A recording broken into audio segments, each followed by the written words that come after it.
tour of language change with a particular focus on historical texts.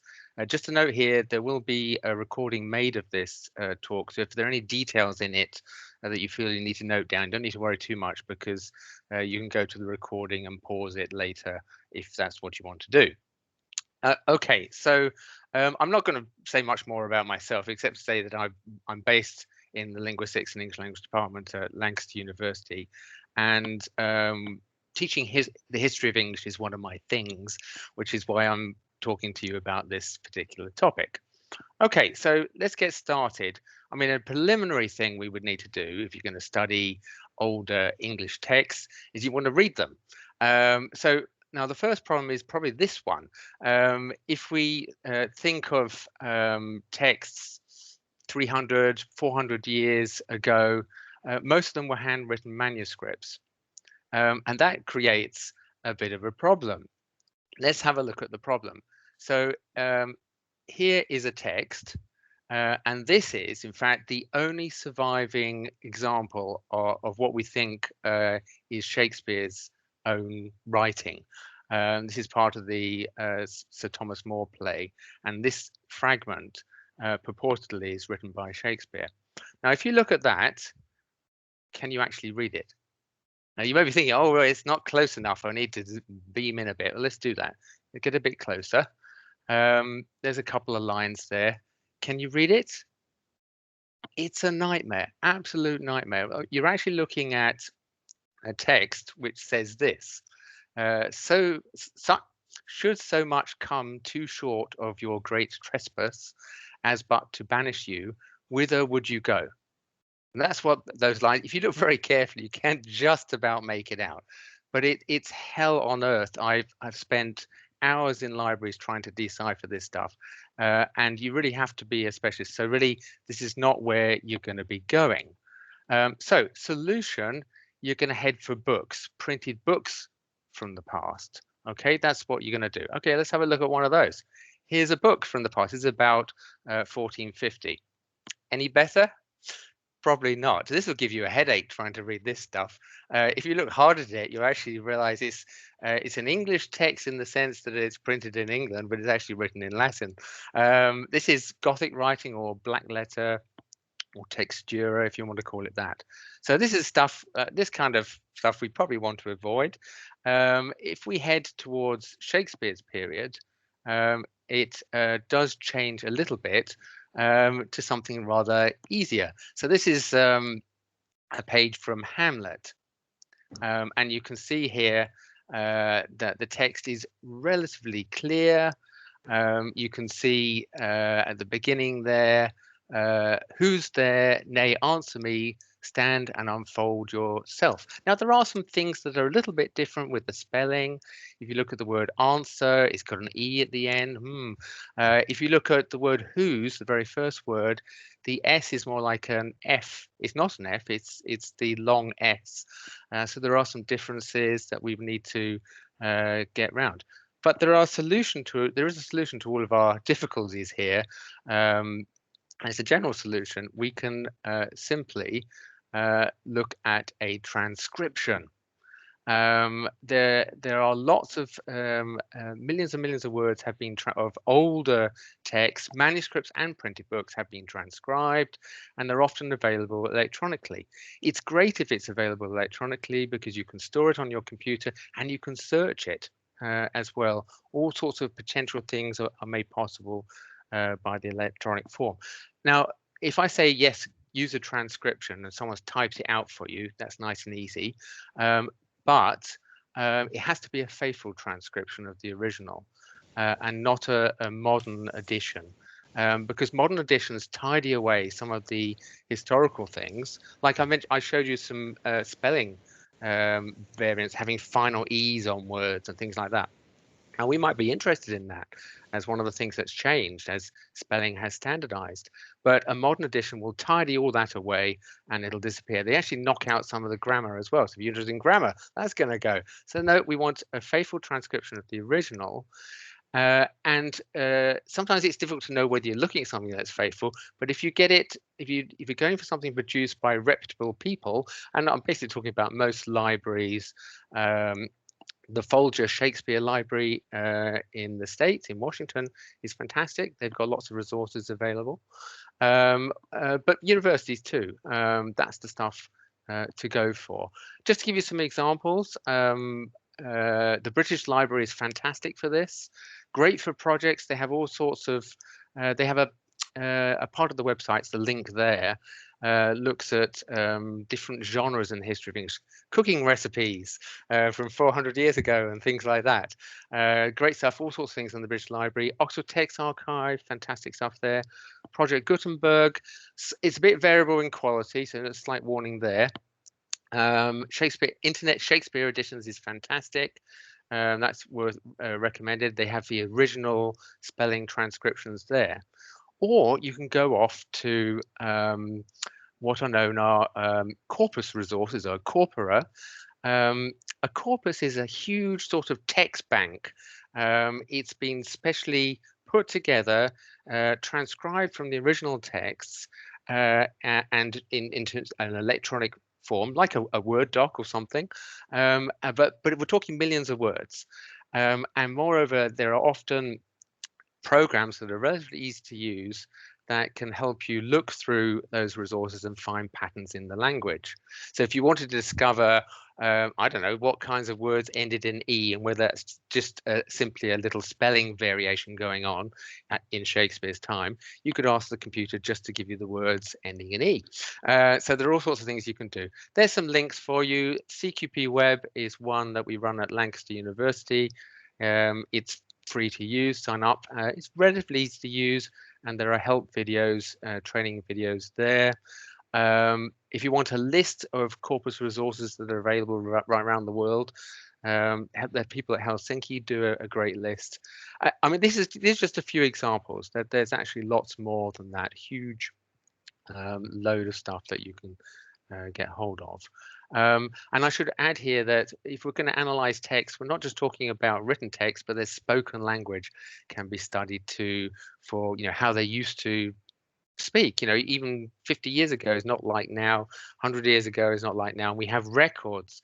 There are audio archives in the British Library that you can listen to. One study, for example, traced the royal family throughout the ages and how their pronunciation of certain words has changed, and they do it through archived audio documents and things. Okay, so that's reading. That's getting hold of the text and trying to read them, and you have my recommendation there. So now we have to analyze them. What do we do? I want to start off with a quick brainstorm. I say a 1-minute brainstorm. This is going to be a 15-second brainstorm. What aspects of the English language do you think have changed in the last 100 years? What strikes you as old-fashioned or new today? Now, there's a particular reason why I'm asking this question. Now, if you have the chat open, you're absolutely welcome to pop in something into the chat right now. If you want a clue, if you have, if you think about some of the things maybe your grandparents might say, or older folk around you might say, and you never would. That's something that's changed. And so if you have any ideas, you're absolutely welcome. I'm just going to give you a 10-second pause in which if you want to type something in, you're brave enough to do so. I'm not going to comment on it and embarrass you, don't worry, but do go ahead and do that right now.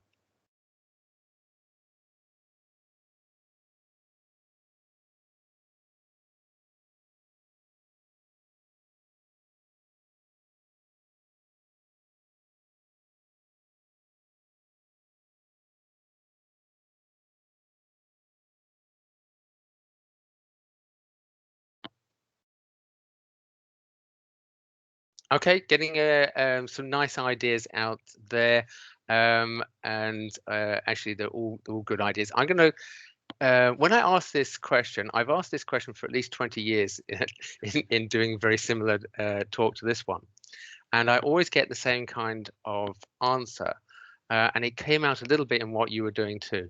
What I'm actually fishing for is the fact that when I ask people, particularly British school students, I'll ask them this, and what they do is they give me the answers are always words. And so I'm not actually interested in the particular words. I mean, if I give you an example, my grandparents used to say not radio, but they used to say wireless, and I never would say that. It still is used in British English, but it's become a very minority.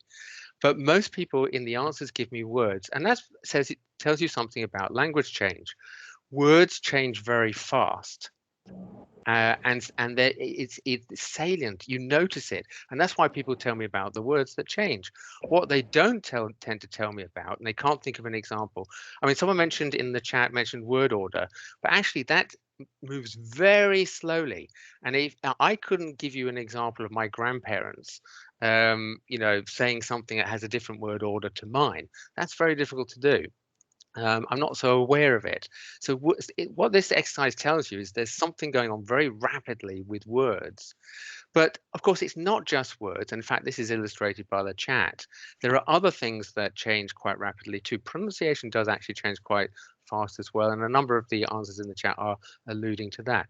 So what we need to do when we analyze text, we need to look at all areas of the language, not just the most salient ones like words. We need to look at the whole lot. And so what I have suggested to people often is that you think of it like slices of a cake, a linguistic cake. You divide up the language into different areas. And that's what I'm going to do over the next few slides. Go through those linguistic areas to give you, if you like, a framework which you can apply to in the analysis of historical texts. So the first one is, if you want the easy to grasp notion, it's writing. It's what you see on the page, or graphemes, the marks on the page, and graphology, the system by which the whole thing comes together. And you can ask yourselves, when you're looking at a text, are there unfamiliar letters, spellings, punctuation marks used? Are the words capitalized, for example? The example there, it was actually written by Elizabeth I, not the second, and so it's about 400 years old. Now may appear, my dear brother, how malice conjoined with might strives to make a shameful end to a villainous beginning, for by God's singular favor, blah, blah, blah. So here we can note immediately there are extra E's on the ends of words. So the spelling has much more variation. We note that conjoined does not have a J because the J had not arrived in the English language at this particular point. We can also note interesting things like by God's singular favor. We have a Z. She is writing it how it is spoken. That's what she was hearing. So spelling wasn't fully standardized, and people tended to do that a bit more.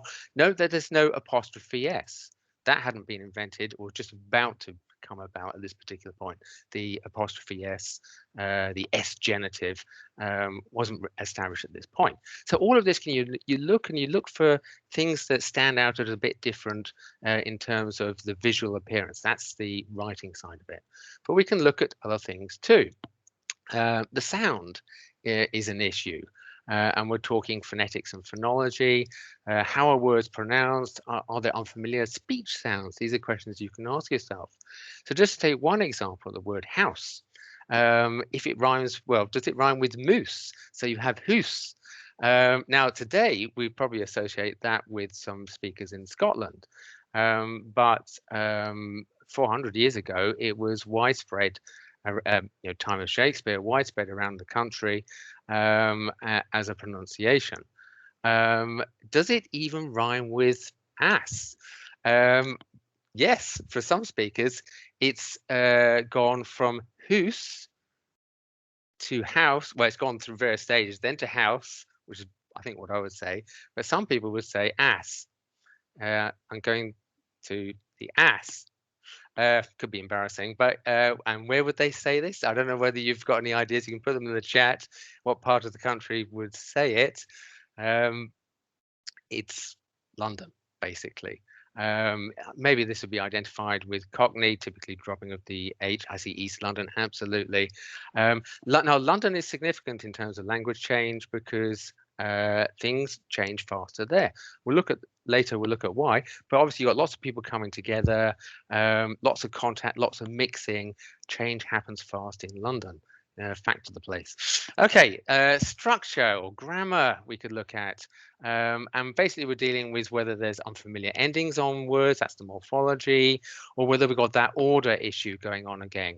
A couple of examples. You see words like, this is from Shakespeare, it droppeth as the gentle rain, blah, blah, blah, blah. If you look at the final line, blesseth, ETH, him that gives and him that takes. And we got both in Shakespeare.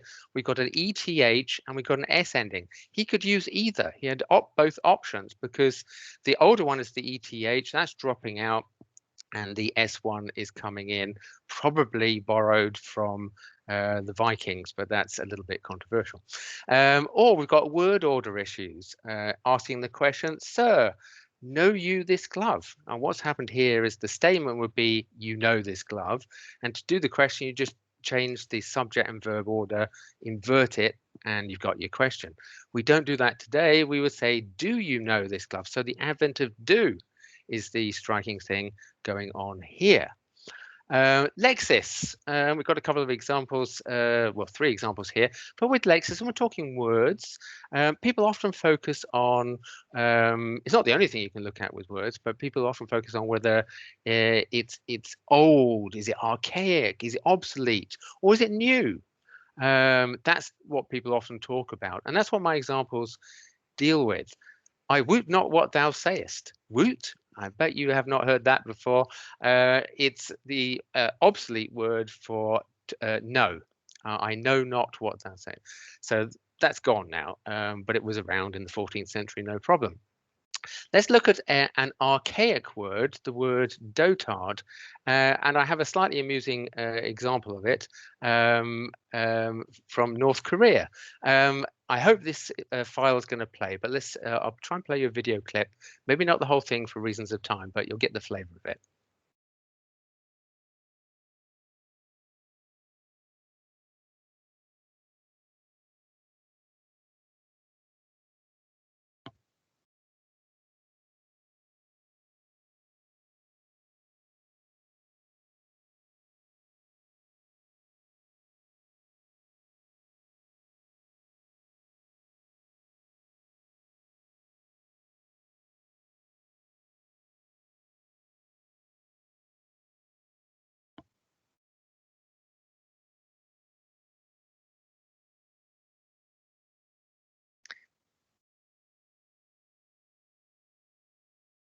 So what basically the translator had used the word dotard, not realizing that it's a little bit archaic in today's English, and so that's the amusement there. But you know, dotard in Shakespeare's time was used with no sense that it was archaic. Now it has become so. That's why it was a little bit amusing. Let's have a look at a case of a potentially new word. And again, another video clip for you. If the visuals don't play on it, just listen to the audio.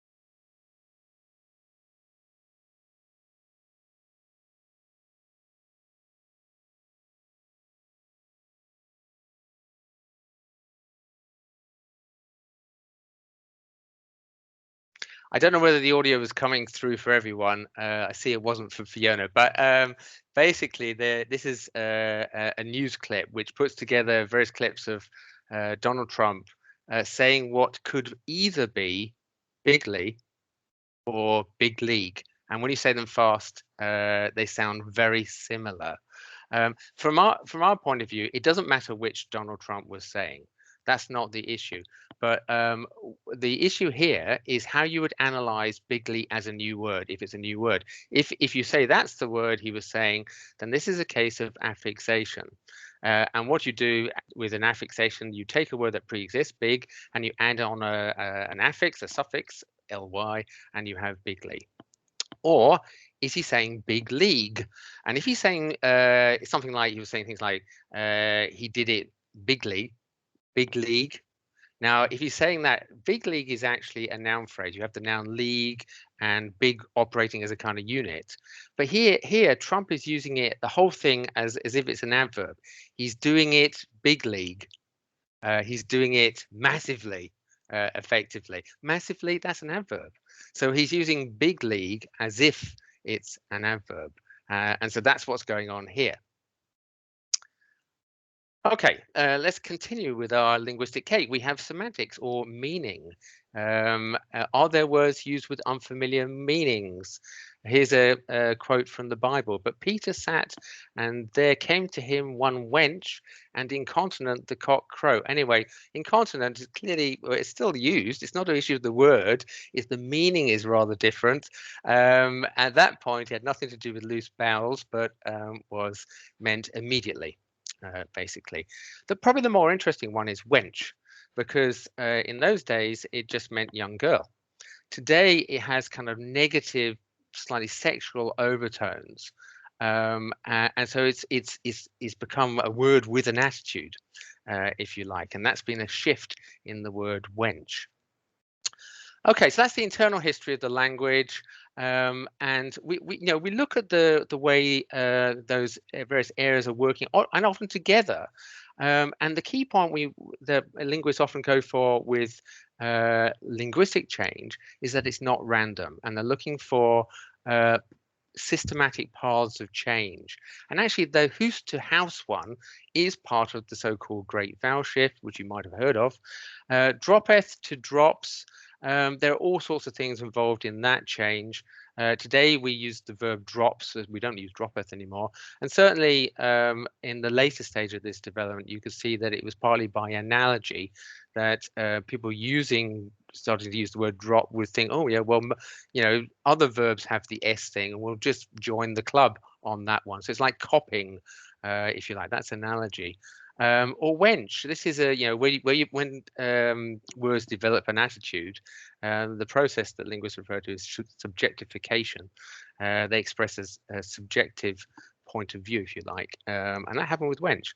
So they're actually systematic processes. Now, in the closing minutes, I just want to turn to external factors, because we looked at the linguistic stuff, but I want to look at all these sort of pressures from outside on the language, because they are contributing to change. I'm going to suggest three things that are important. Prestige.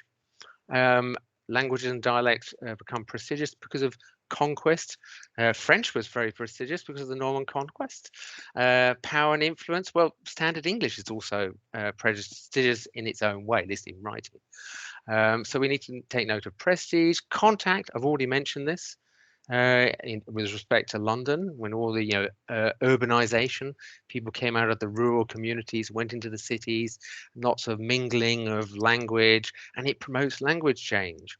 Or technology. And again, that promotes contact, because then you can print something in London and send it off around the country.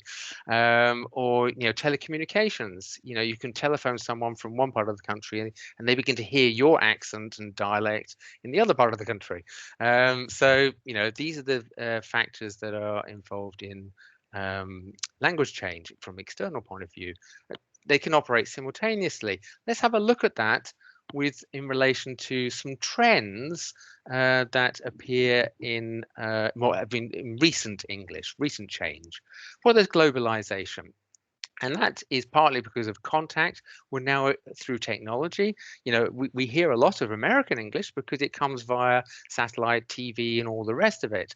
So technology aids the contact here.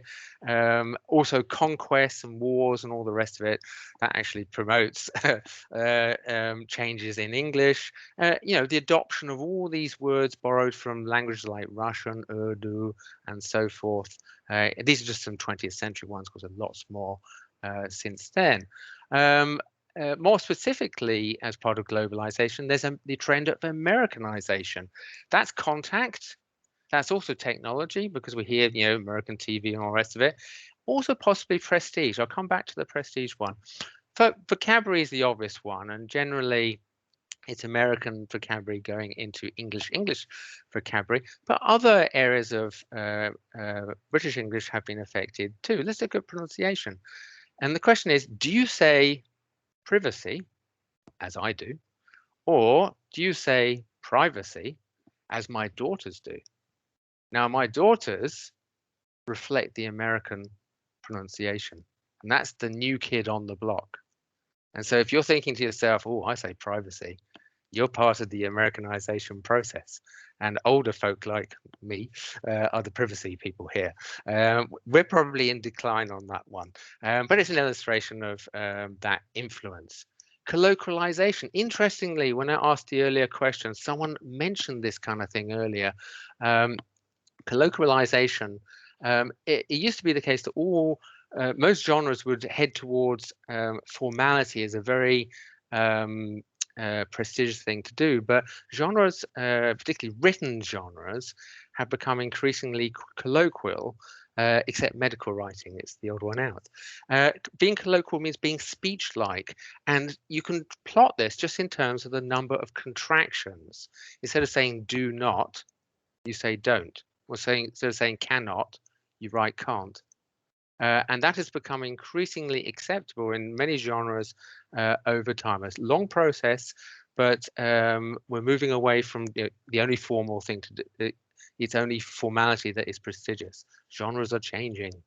I've done that increasingly. Okay, so my last thing before I sort of wrap up is dialect leveling. And this is a combination of contact and prestige. Let me explain what is meant by dialect leveling. If you have a situation when there's a wide variety of accents and dialects, and then that variety starts decreasing as particular accents or dialects become dominant, you level out the variety. That's dialect leveling. And it's really being powered by contact and prestige. And I put some more detailed points on the slide. So if you have urbanization, people coming from the rural areas into the towns and stuff, they start to lose their regional dialects and accents. Ease of travel, well, that's another thing that levels dialects, because then if you have people, you enhance contact between people, then everyone gravitates to the same dialect or accent. Same with ease of communication, increase of affluence, then you can travel to other areas and have contact with people. So all of this tends to reduce the variety of regional accents and dialects and level it all out because of increase in contact. I want to illustrate that to you by just showing you a little bit of a survey of dialects that was done between 1948 and 1961. And it was concentrating on rural regional dialects, and they interviewed speakers, largely elderly speakers, and they would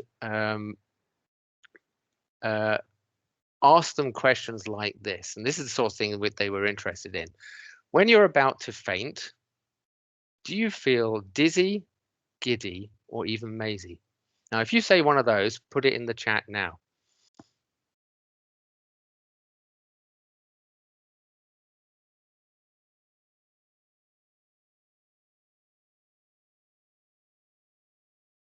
Oh, I see lots of dizzy people coming along here. Some people, it could be on the border between dizzy and giddy. That's quite possible. Okay, so let's go to what this is. Okay, it's now a good 50 years old, but this is what they found in that survey.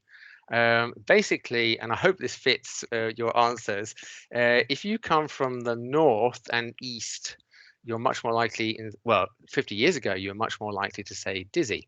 If you occur to south-southwest, you're much more likely to say giddy. Maybe you guys who are mostly saying dizzy come mainly from the north. I don't know. Maybe that's true. We're going to find out. What particularly interests me, though, is no one said mazy or swimmy. This is dialect leveling. Those have pretty much disappeared. I've been investigating whether those are anyone can report those being said by grandparents, and no, I never hear Maisie. And I originally I've been in the north for 30 years, but originally come from down the bottom southeast, and I've never heard Swimmy. This is dialect leveling, and so you can see there were 4 forms there. Now we're pretty much down to dizzy and giddy. It's been leveled out. Okay, concluding summary. So I started off giving you a handle on reading older texts, and I would recommend transcriptions. They're widely available on the internet. You can go to a repository, libraries, universities, and so forth. And I gave you some links, but of course there are many more. I gave you a handle on how to analyze texts, and particularly think of it in terms of a set of linguistic levels is one way to proceed. At its simplest level, it's a spot the difference competition. Think about what you're looking at and how it compares with what you use, and that might give you a handle, something to focus on. If you can do it systematically, that's great. Look across a text and see if all the cases of X are in a similar way, etc., etc. That's a great thing to do. Explaining why those things happen, why they've come about, is another challenge. You might think about the great vowel shift was all about over time vowels sliding from one position in the mouth to another. That's what they're interested in. Or it may be an external factor that is explaining the why. It could be prestigious to use a particular form, or it could have been enhanced by contact, or blah, blah, blah, that kind of stuff. And finally, I think this is my last point. I also actually took you through a list of changes in recent English, typical ones like globalization, Americanization, colloquialization, etc., that affect in particular recent English. And I think that is pretty much it. So it just remains for me to invite questions.